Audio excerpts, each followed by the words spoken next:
Aujourd'hui, l'épisode s'appelle « Le film dans le film ». Pensez-vous que ce que vous lisez sur vos vedettes préférées, c'est la vérité? Ici, c'est pas un podcast de conspiration, là. C'est simplement que je vais vous révéler dans ce podcast-ci un des secrets les mieux gardés de Hollywood et qui est la façon ou une des façons de fonctionner là, dans le domaine de la promotion des films, de la télé, etc., mais dont on n'est pas toujours conscient. Évidemment, il va être question de réputation, il va être question de marketing, il va être question de partage d'audience. Mais je vous parlerai pas de ça en vous disant les 5 façons de grossir votre audience ou les... Non, je vais vous faire comme je fais dans J'ai une idée, je vais vous raconter une histoire dans laquelle vous allez probablement être capable de tirer quelques pépites pour votre propre parcours ou il y en a qui sont là aussi parce que ils aiment ça, entendre parler des coulisses de l'industrie, du showbiz, ce qui m'intéresse toujours, mais tous ces principes-là s'appliquent aujourd'hui parce que tout le monde veut devenir connu d'une certaine façon. C'est-à-dire que tu veux être connu de ton audience cible. Il y en a que c'est sur LinkedIn, il y en a que c'est sur Instagram. Oui, on peut aller à des nombreuses soirées de réseautage, mais le numérique a permis aussi d'accélérer cette notoriété-là. Et ça permet bien évidemment de développer vos affaires ou votre carrière. Alors aujourd'hui, je vais vous dévoiler comment des scénarios cachés ont façonné Hollywood depuis les débuts. Et je suis pas sûre que une fois qu'on sait ça, on va voir la vie des célébrités de la même manière. Ceci dit, il faut départager le personnage public que du personnage privé. Ça ne veut pas dire qu'il faut mentir. Ceci dit, des fois, on raconte. Alors, bienvenue à J'ai une idée. Bienvenue à cette présentation d'un épisode qui s'appelle « Le film dans le film ». Puis, comment m'est venue l'idée de vous parler de ce sujet-là? C'est que, là, petite confidence, là, je vous l'ai déjà dit, là, depuis 40 ans, je me lève le matin puis je lis les journaux. Je faisais ça même jeune, là, même avant l'âge de 10 ans. Là. Alors, je lis les journaux. Tu sais, les cahiers de la presse ont changé avec le temps. Chez nous, on était abonnés à la presse, là. Ils ont changé avec le temps, c'est-à-dire que j'habitais avec ma mère, c'était l'heure et spectacle. J'habitais avec mon père, c'était le cahier des sports. Tu sais, c'est une façon de connaître les nouvelles ou qu'est-ce qui se passe dans le monde. C'est une façon de connecter avec les gens. Et moi, à l'époque, tu sais, lire les sports, c'est une façon de connecter avec mon père, mais aussi ça m'intéressait, tu sais, les stats, etc. J'ai toujours aimé ça. Et j'ai toujours aimé aussi là, le cahier hors et spectacle. Si bien que dès le moment où j'ai habité ça, je me suis abonnée à la presse. Je devais être une des très jeunes abonnées à la presse, mais je l'étais, là, même du loin dans mon sous-sol de Ville d'Anjou. J'étais abonnée à la presse.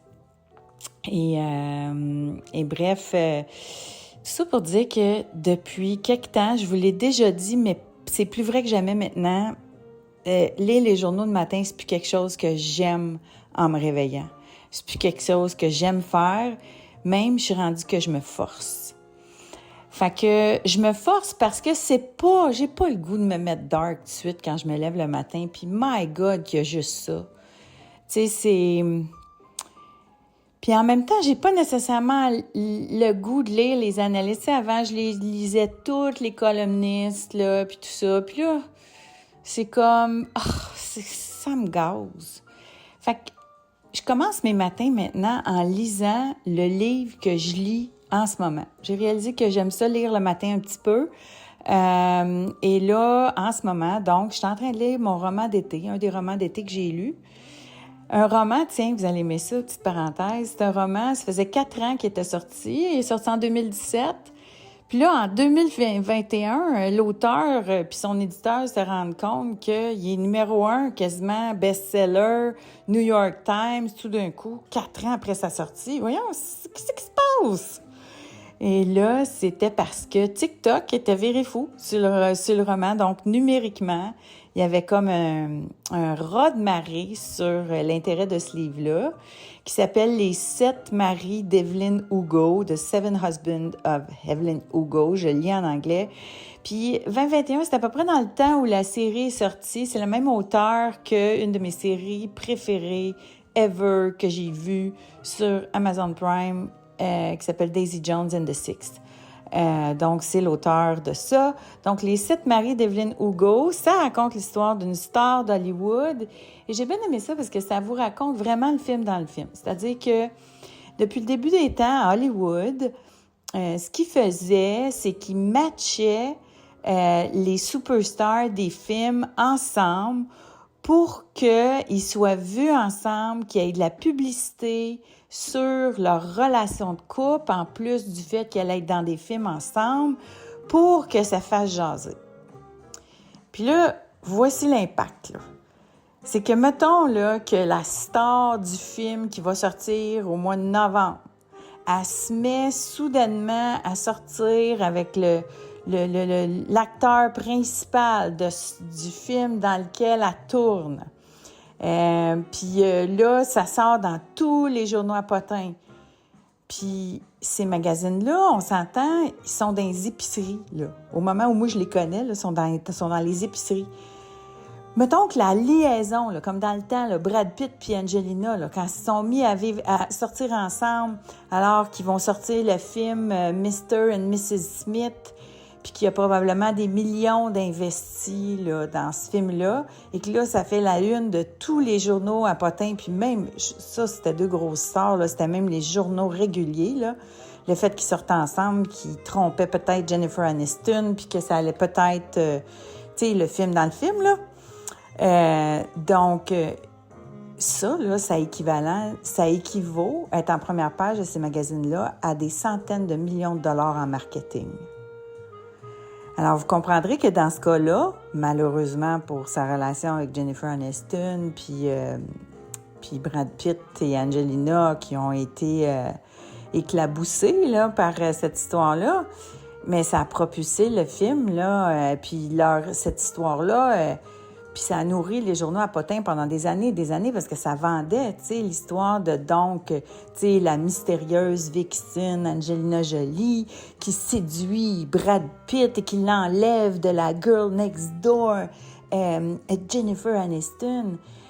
Et Jennifer Aniston qui est la victime là-dedans. Puis moi, c'est drôle, hein, la raison pour laquelle Jennifer Aniston m'est devenue très, très antipathique au fil des ans, c'est parce qu'elle a milqué cette histoire-là de victime là, pendant longtemps, puis je trouvais trop, là, tu sais... ça m'a gossé. En tout cas, on ne sait pas tout ce qui est vrai derrière ça, là.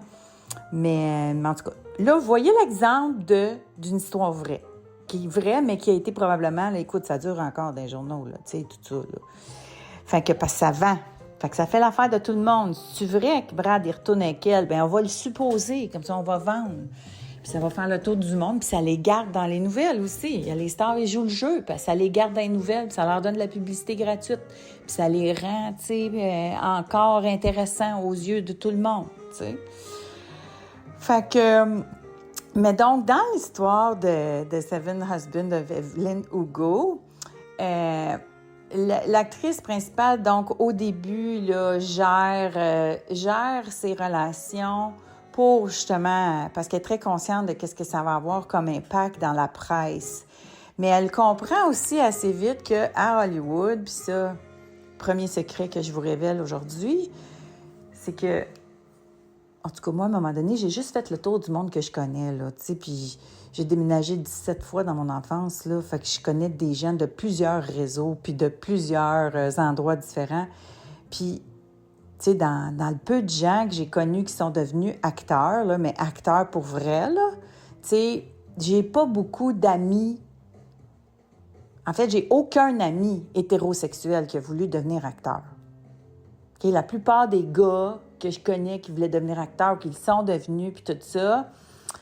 c'était des gars qui aiment beaucoup l'artistique, qui aiment la danse, tout ça, nanana. Puis là, ces gars-là, des fois, deviennent des numéros 1 à Hollywood, des stars.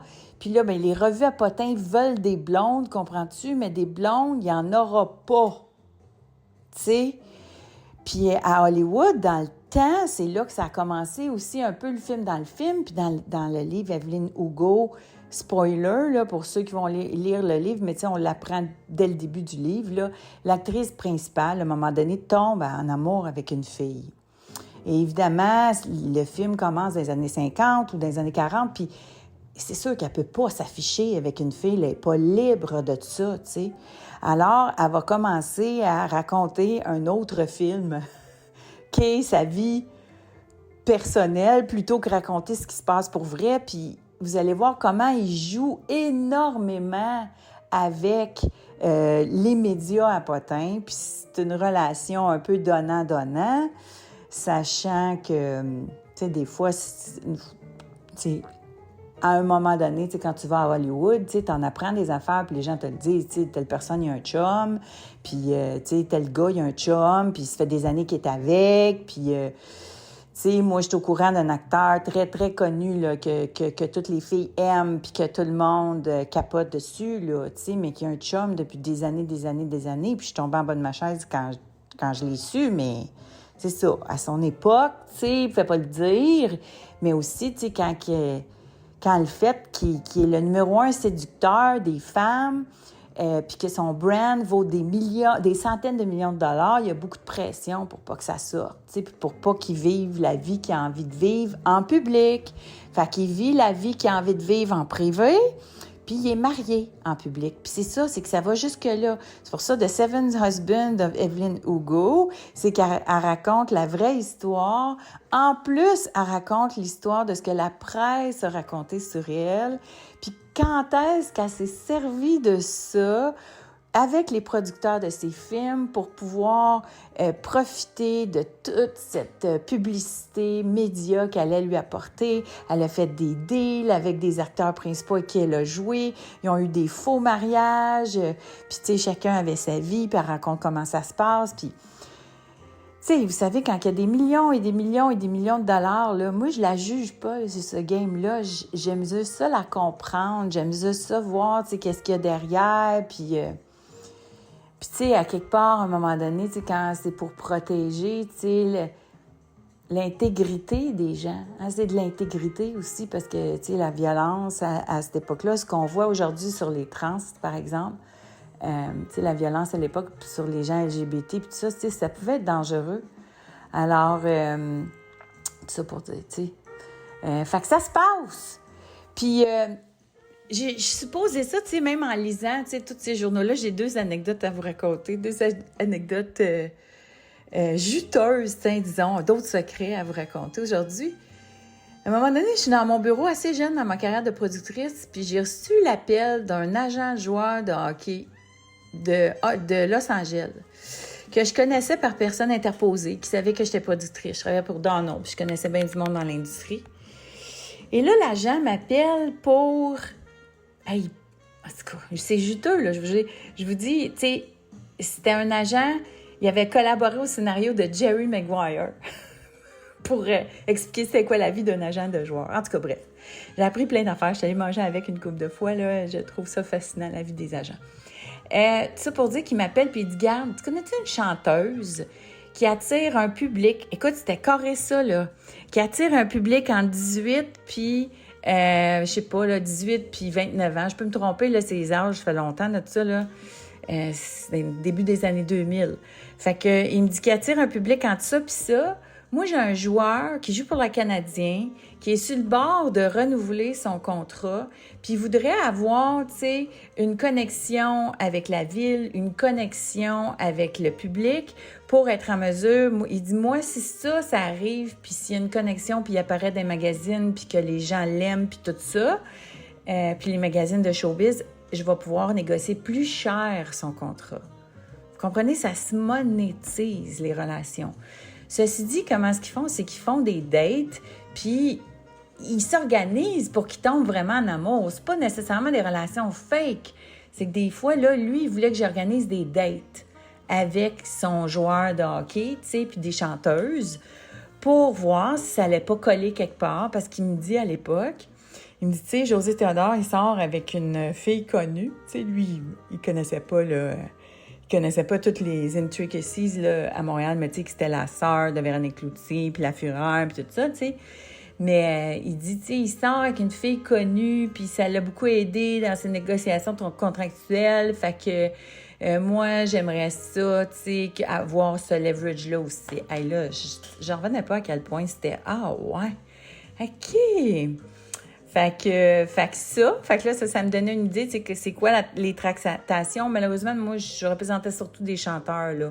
J'en connaissais pas des chanteuses. Puis ici, au Québec, là, ces tractations-là, là, ça aurait été tellement mal vu. Tu sais, moi, je connaissais un peu le milieu d'Hollywood puis tout ça, mais ici, au Québec, my God, je me serais vue difficilement, tu sais, approcher un gérant puis dire ça. Ouf. En tout cas, tu sais, on est... Non, je pense pas qu'on aurait pu orchestrer ça. Mais tu sais, c'est l'ancêtre des partages d'audience sur le web, ça. Tu sais, les gens disent, OK, viens faire, on va faire un événement ensemble, ou on va faire un live ensemble, ou on va faire un projet ensemble, puis tu vas profiter de mon audience, puis je vais profiter de la tienne, tu sais. Je veux dire, c'est l'ancêtre de ça, puis ça se faisait ça se fait sur Instagram, mettons, mais là, ça se faisait dans les réseaux à potins, dans les revues à potins. Deuxième anecdote que je peux vous raconter, c'est qu'à un moment donné, j'achète le National Enquirer, que je lis, puis... et je vois un potin, puis on en rit encore aujourd'hui, tu sais, que mon meilleur ami est soupçonné d'être l'amant de Céline Dion dans le dos de René, tu sais, alors que c'est probablement le meilleur ami de René aussi, là, à l'époque, puis il n'y a aucune chance qu'il soit avec Céline, là. Fait que, puis on était bien crampés à l'époque, il publie ça, tu sais, puis à quelque part, tu sais, je pense qu'ils en ont bien ri dans l'équipe, tu sais, en se disant publicité, c'est une publicité comme un autre. Quoi qu'on n'était pas en contact à cette époque-là. Fait que je sais pas comment est-ce qu'ils ont réagi à l'époque. Je pense qu'ils en ont ri tout le monde. Mais tu sais, c'est clair que c'était pas vrai, là. Fait que, tu sais, je sais pas c'est qui avait raconté ça. Mais, tu sais, des fois, c'est ça. Les équipes en laissent passer. Tu sais, ça vous dit, tu sais, des fois, tu te dis, pourquoi qu'ils poursuivent pas si c'est pas vrai, tu sais? Ben des fois, c'est parce que ça fait ton affaire de faire la première page de tous ces magazines-là, surtout si c'est pas vrai, puis ça va pas être dommageable tant que ça sur ta réputation. C'est de la publicité gratuite.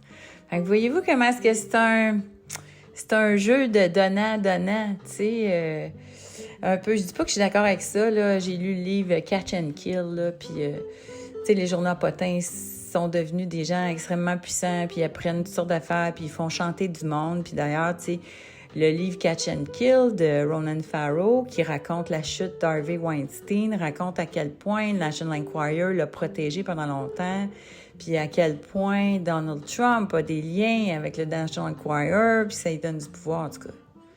Bref, les potins, c'est pas juste des potins, gang. Alors c'est ça. Donc, dans la vie des stars, là, OK? Et puis celle que vous voyez aujourd'hui, là, on se fait raconter des affaires qui passent, puis ça fait des fois partie du plan de marketing.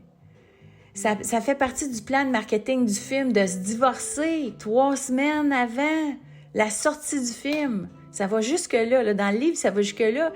Puis j'imagine que, ça se peut, là, tu sais. Tu sais, il y a des dérives, il y a des dérapes, là, mais il y a des histoires que c'est sûr qu'on s'est fait raconter, puis bien raconter. Puis l'exemple qui me vient en tête, tu sais, je n'ai pas le choix de vous dire que l'exemple qui me vient en tête, numéro 1, c'est toute le storyline de Taylor Swift. C'est une grosse partie du storyline de Taylor Swift qui, moi, je le soupçonne, tu sais, qui est un storyline tellement bien orchestré, là.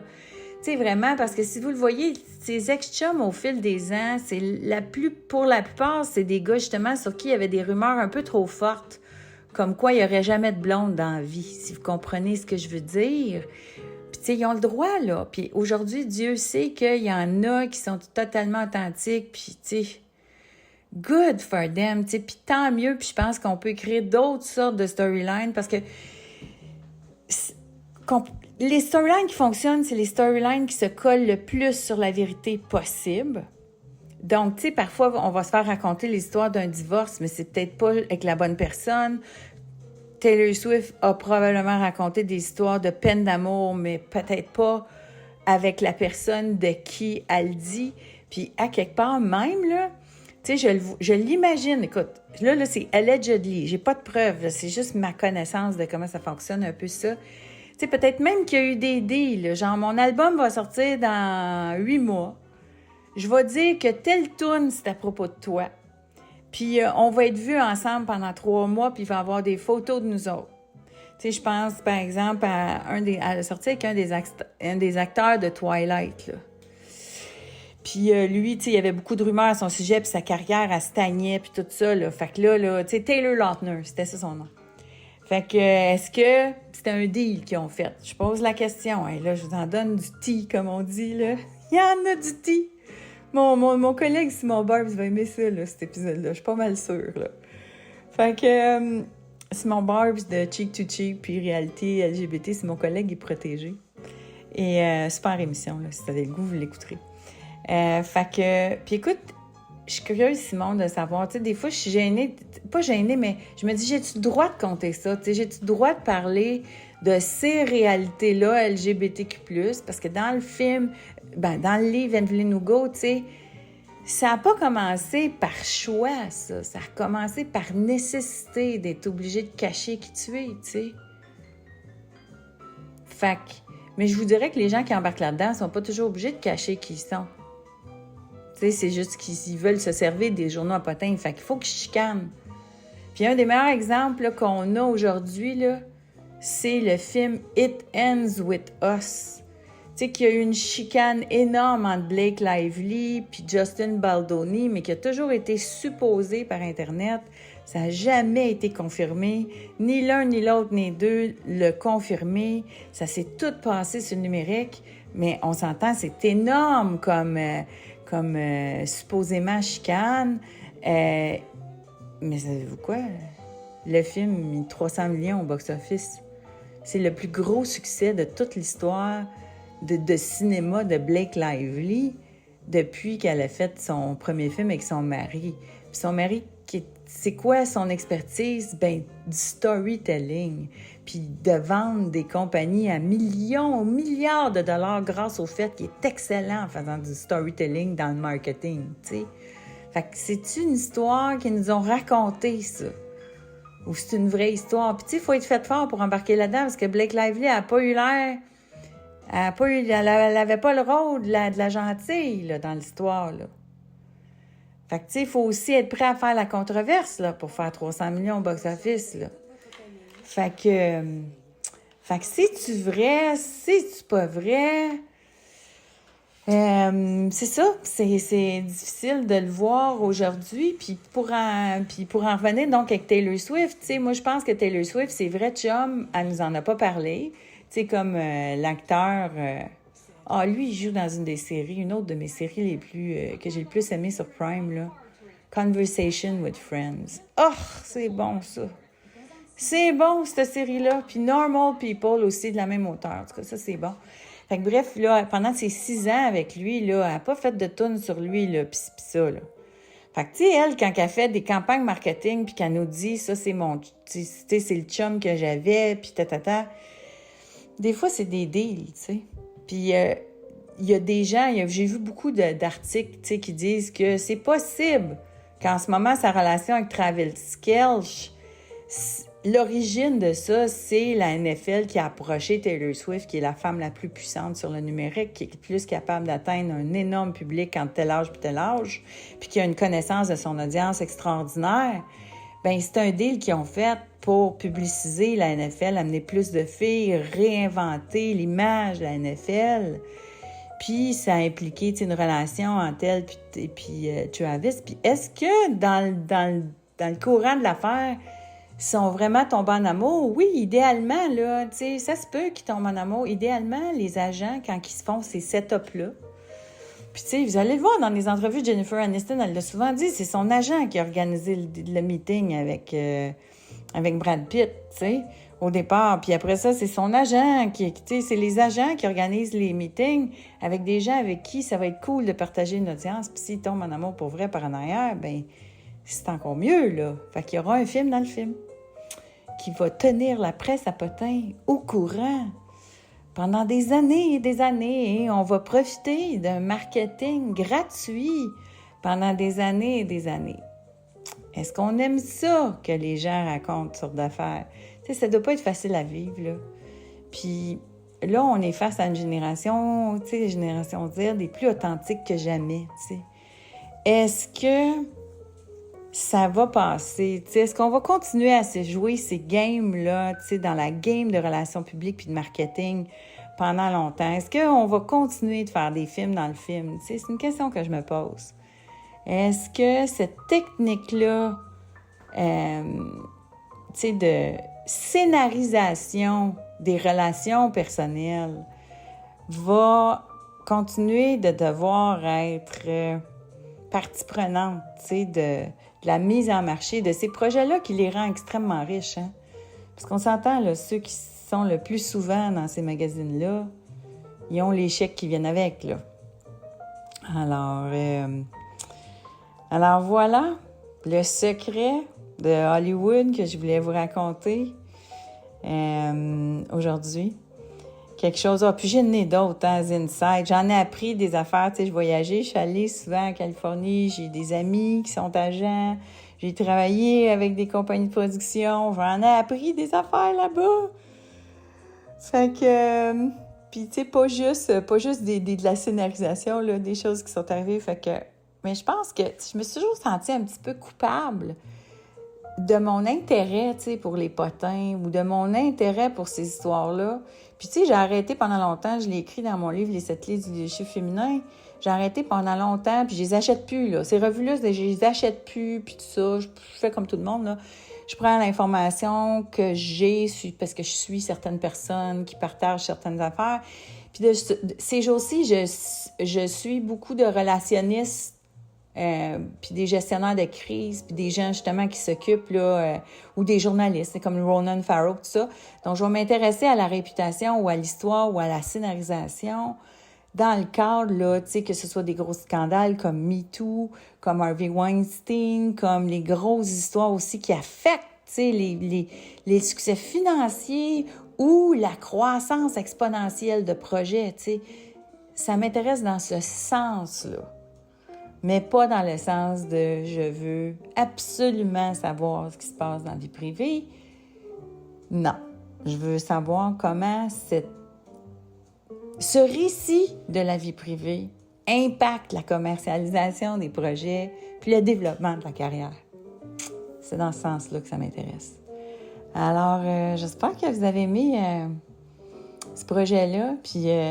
je suis curieuse de voir s'il y a des histoires qui vous viennent en tête, qui vous disent « Hey, ah ouais, ça, pensez-vous que c'était le film dans le film? Ça, c'était-tu vrai? Ça, c'était-tu ce qui se passait? » Moi, tant que l'histoire est bonne, ça me plaît. Vous savez, j'aime ça, le bon storytelling.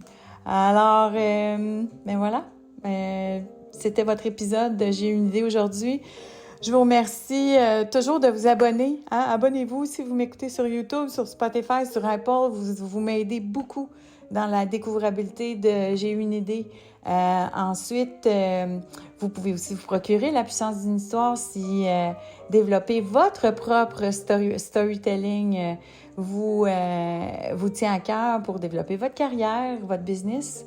Je pense sincèrement que c'est un outil rapide qui peut vous aider puis qui vous raconte une technique de storytelling très, très éprouvée.